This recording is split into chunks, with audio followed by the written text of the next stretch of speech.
Hello and welcome to the Think Dad podcast, a podcast all about engaging with young dads. My name's Robert Orton. And my name is Jordan Richardson, and we both work for North East Young Dads and Lads, working with other young dads and their families. In this series of podcasts, we'll be interviewing a variety of professionals, asking questions about fatherhood engagement and best practice around working with young dads and their families. Let's get into this episode. Yeah, so I'm Ruben. Currently right now I'm working with alcohol and recovery and also teaching young people how to make films at early stage in schools. Right, so the first question is, why do you think it is important to support young dads? I think it's important to support young dads simply because if you want like healthy relationship and better outcome for children, it's really important to support young dads at that stage because a lot of confusion, a lot of not understanding where you fit in and what type of identity you will take on as a father. And I think if we support them, I think we'll be able to give them the tools to kind of like explore that and be able to kind of like go forward in their child's life with a better understanding of what they want the outcome of the child to be in relation to their involvement. And I also think like if you help young dads, you will have like more relationship where the couple tends to be young to be more stable and long lasting, because if I remember correctly, a lot of the young people's relationship tend to break down relatively quite soon after the baby is born. And I think there's so many factors of that's happening that helps that, but I do feel like a lack of support contribute to that breakdown. Yeah, great, thanks. Would you, before we move on to the next one, would you agree that with your experience and working with young parents in general, would you agree that they've all got their unique backstory and issues that they're facing, and the fact that they're all different? It's how would you describe your approach to each one?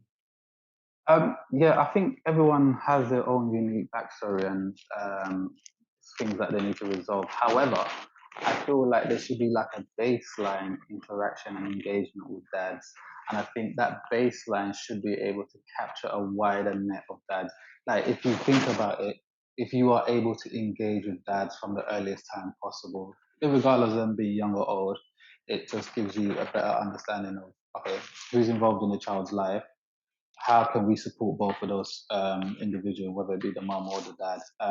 So like despite what we are going through, I feel like it could be something that if we were supporting dads, it could be something that can be catered to everyone.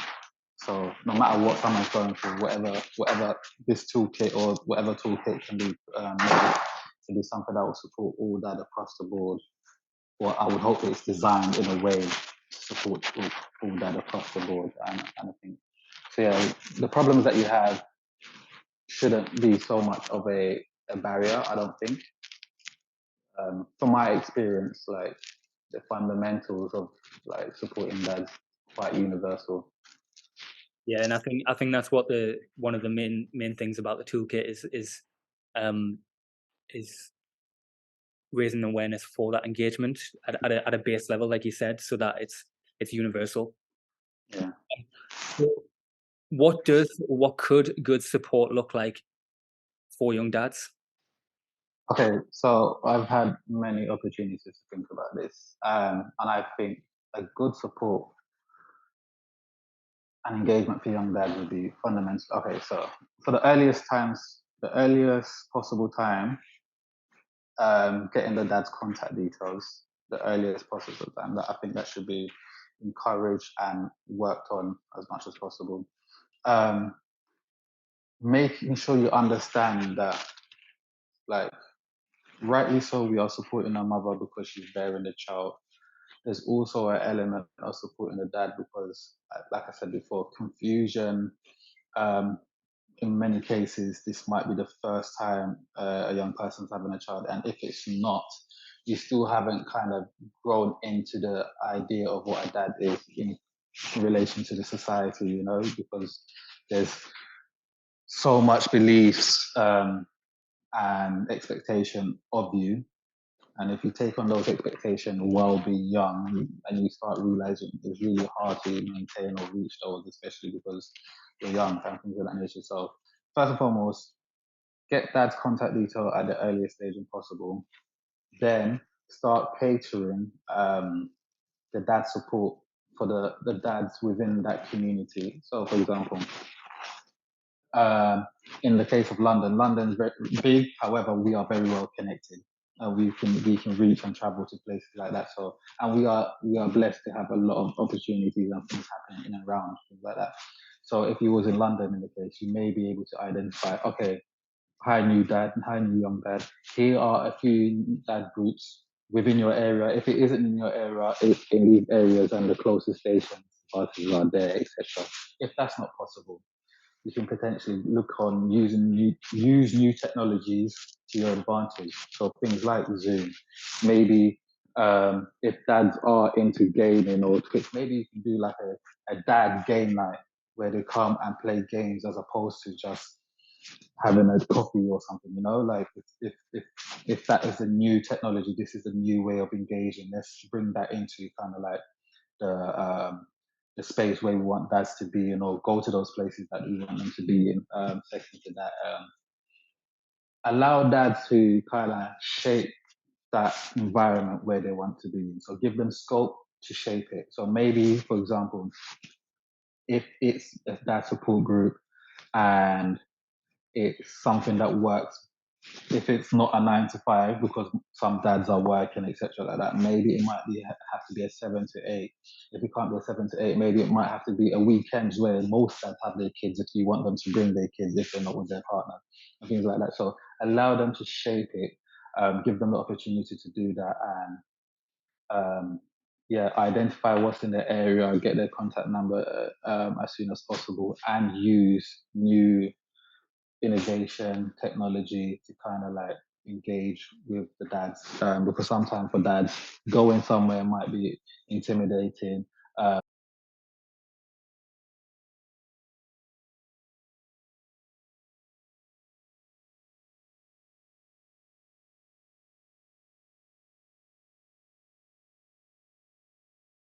Thank you. Great answer, actually. I love that answer. Yeah. Just before we go on to question 3 there, Jordan, because you mentioned the gaming aspect of it, and I'm sure Jordan can talk a lot about that as well. Yeah, like we've currently like just bought a new PC for our office, so like a gaming PC, and we're actually starting up a full like gaming session. So we're trying to do with the dads that we're working with currently, like face to face, try and get them and see how engaged they get, and then hopefully it just gets bigger from there. But we are trying Yeah, to because we do realize that aspect, like people down in London where it's too yeah, far to come all the way up here, we can still talk to them over gaming and stuff, and it's just one of them things we've thought of for a while, and now it's finally getting to that point. yeah. It's amazing what technology does. No, I agree. Sorry, I totally agree because two points that I noticed that you mentioned was quickly shortening the time between engaging young dads, because if you leave it too long, from experience we've noticed as well that they kind of drop off the face of the earth. So the sooner Yeah, you catch on with them, and sooner, you know, even if it's just a quick text or just seeing if you can find the best time for them to talk, makes the world a difference. really does. So also back in with the gaming stuff and doing and making it way more digital than it used to. It's given them the confidence to engage with us and yourselves from the comfort of their own home as well, if that's possible. Absolutely. And I just think that that reaches a wider range of young people as well, especially like how you described it. My daughter at the minute, she loves gaming. She absolutely loves it, and sometimes I feel like she just knows way more than I do as well. Yeah, I never thought it would happen, but it does. yeah, But yeah, it is crazy. It is.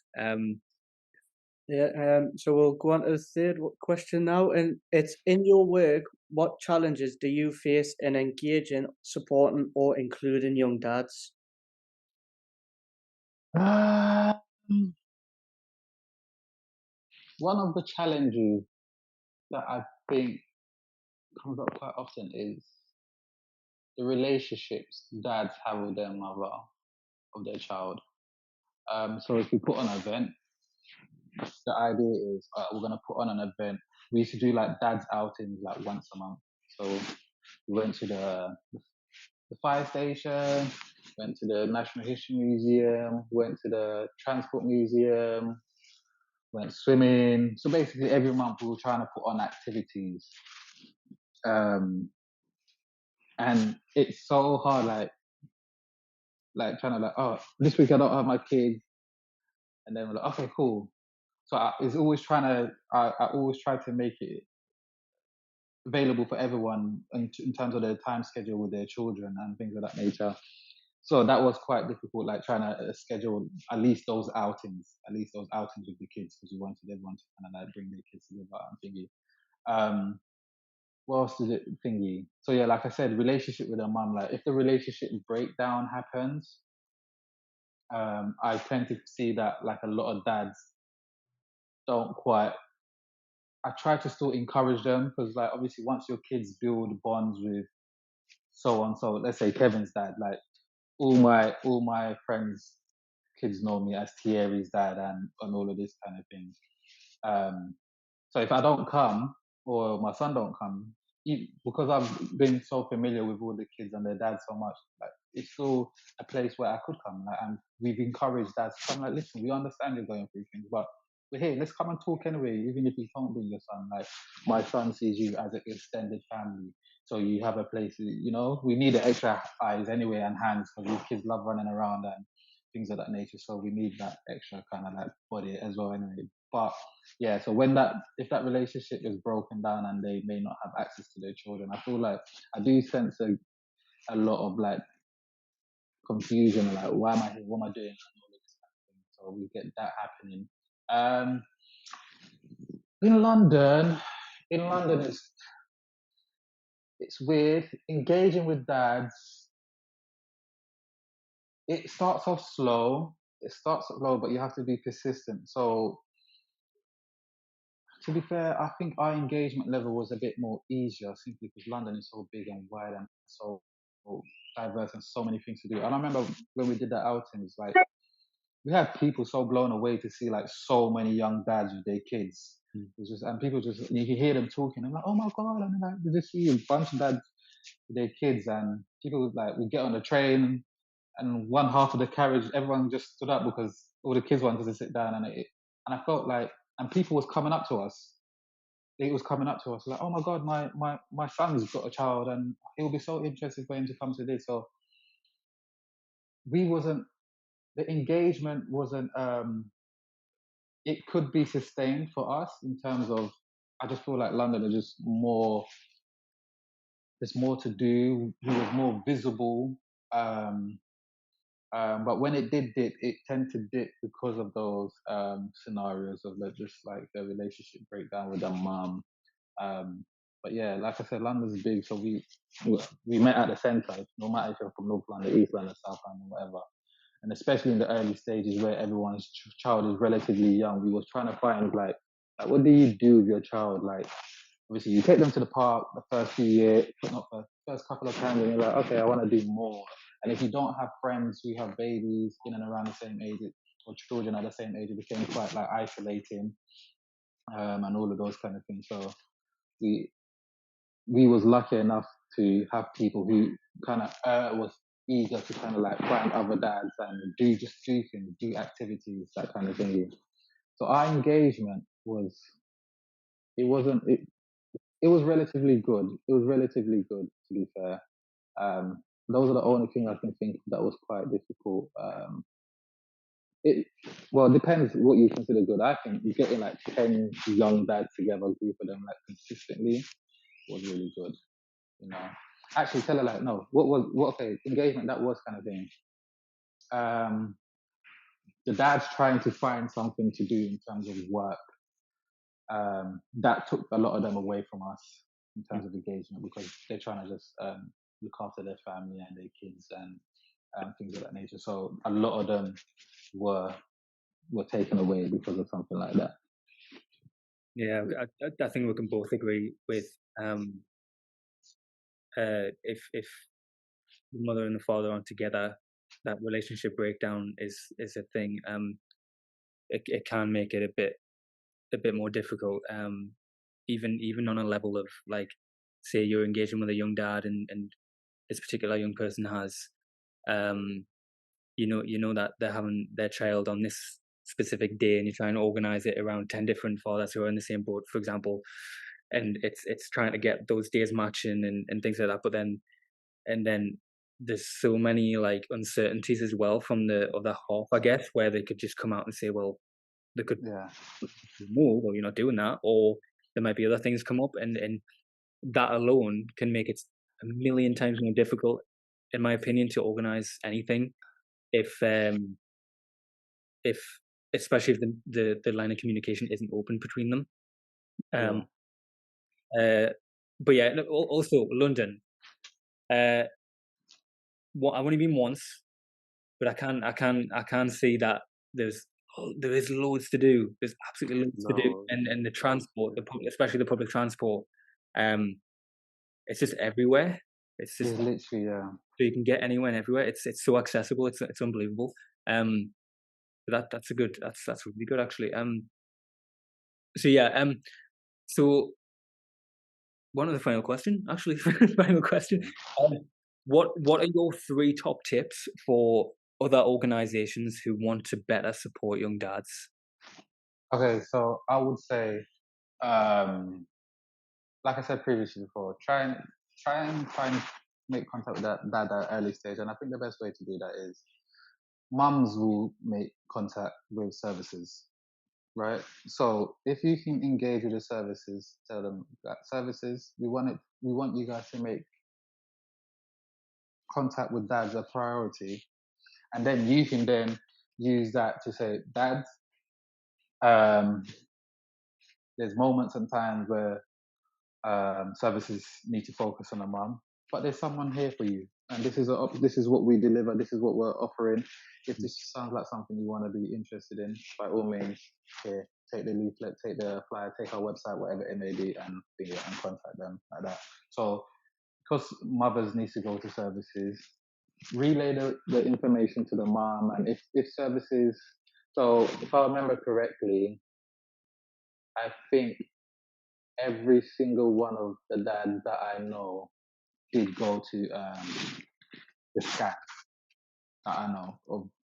All the ones that were aware of the child, every single one of them went to the scan.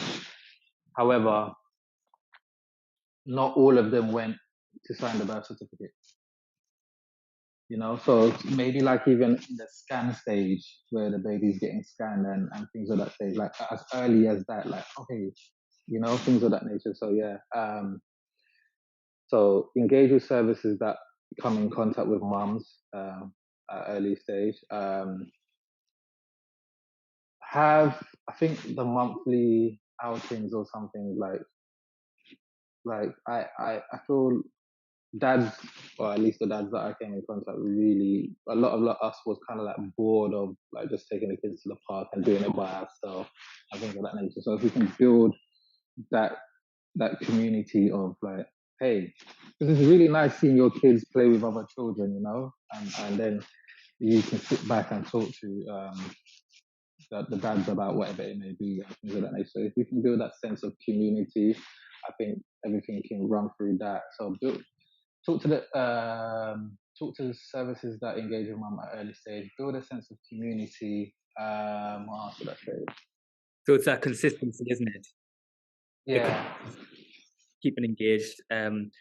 If they ever like, keeping those professional boundaries as well, but if they ever get in touch with you, you have that. You don't leave it too long to in touch with them, that sort of thing. But also just keeping it consistent, I guess. Like you said, I would say so. I agree with you on that. With the finding things to do, it is hard, you know, where especially with kids, the first thing that you would come to would be, oh, let's go to the park. Let's see if some of your friends, your family, their kids want to go to the park with you too. But you can only do that so much. Yeah, you can only do that so much. What was I gonna say? But in terms of like doing activities in being with others, I started to realize there's actually more. We don't necessarily see them as activities. So I also look at it from the point of view of a child. When they go to learn anything new, that's exciting to them, even if we may think it's not exciting. It's like you can take a trip to like the zoo for the most part can be really expensive, right? Go to the pet shop. One time I took my son to the pet shop. The amount of Nemos we saw and rabbits, and it's just like, oh, just like we literally just spent like half an hour, 40 minutes just walking around the pet shop and things of that nature. So you got the big grand gesture things that you can do, but there are ways you can minimize it, make it smaller, and things of that nature. So yeah, if you just have a good look in your community, you'll see there is so much things that could be done. Yeah, those just from that alone, those three tips there, to me anyway, or to anyone else who's listening, it's definitely further orientated and focused on how they want because it's their children at the end of the day, and supporting them in a way that we can make some of their ideas happen and possible. Even if it's something simple, like you said, comparing it to the zoo and a pet shop, it's essentially, to a kid, it's essentially the same thing. Same thing, absolutely. And they can and they take that on as a whole different experience to what we would, you know. Yeah. But no, that's great. That's great, isn't it? Yeah. So I think that's it, isn't it? Yeah. That's all the questions. You have been listening to the Think Dad podcast with Jordan Richardson and Robert Orton. This podcast has been produced by NHS Cumbria Northumberland Tyne and Wear, the North East Young Dads and Lads, and the University of Lincoln. If you'd like to find out more about our work, please visit the North East Young Dads and Lads website at www.neydl.uk or our bespoke e-learning platform at www.digidad.uk. That's www.digidad.uk. Until next time, thank you for listening.